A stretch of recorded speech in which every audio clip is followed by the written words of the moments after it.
Sir सवाल मेरा budget के पूरे गणित पर होगा। दो तीन चीजें अगर आप देखें, टैक्स के मोर्चे पर फिर भी कुछ राहत है, चाहे जीएसटी हो चाहे डायरेक्ट टैक्स कलेक्शन हो, वहाँ ठीक है चीज़ें। लेकिन उसके इतर जो संसाधन जुटाने की बात थी, चाहे वो मोनेटाइजेशन प्लान हो चाहे वो डिसइन्वेस्टमेंट हो, यहाँ पर एक तो सरकार दोनों मोर्चों पर पिछड़ी है। और दूसरी तरफ अगर खर्चे देखें तो वो मुंह बाय खड़े हैं, चाहे आप फर्टिलाइजर सब्सिडी देखिए, फूड सब्सिडी देखिए।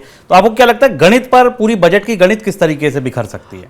इस साल बजट की गणित बिखरेगी शुभम, इसमें थोड़ा सा डाउट है, क्योंकि इस साल खींचतान कर चूंकि रेवेन्यू की ग्रोथ बहुत अच्छी थी, बजट में दो ही जगह दबाव दिख रहा है हमें। एक खर्चे के हिसाब से एक बड़ा दबाव दिख रहा है फूड सब्सिडी के स्तर के ऊपर। सरकार अगर 3 लाख करोड़ के आसपास की सब्सिडी इस साल फूड सब्सिडी बढ़ सकती है, क्योंकि मुफ्त अनाज की स्कीम अभी दिसंबर तक जारी है।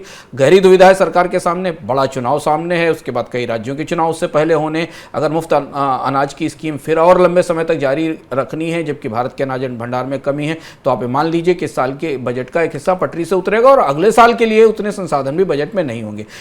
जो समस्या इस बजट से इस साल छोड़कर जाएगा वो ये समस्या छोड़कर जाएगा कि इस साल बजट को किसी तरह से घाटे को सीमित करके संतुलित रखा जा सकता है, लेकिन अगले साल जब भारतीय अर्थव्यवस्था को और राजनीति को, सत्तारूढ़ पार्टी की राजनीति को भी और अर्थव्यवस्था को भी सबसे ज्यादा पंप प्राइमिंग की जरूरत है, सबसे ज्यादा ताकत की जरूरत है, उस समय सरकार के हाथ में ज्यादा संसाधन नहीं होंगे।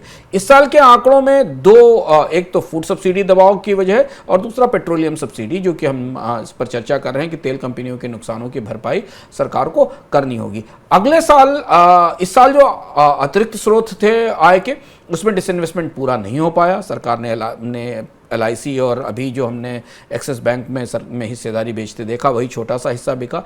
जो सरकार का एसेट मोनेटाइजेशन प्लान था वो भी काफ़ी पीछे है, क्योंकि कई सारी बड़े प्लान थे पर सरकारी विभाग अपनी संपत्तियां नहीं बेच पाए। अब अगले साल सरकार को इस पर डबल मेहनत करनी पड़ेगी, विनिवेश के लिए भी और एसेट मोनेटाइजेशन के लिए भी।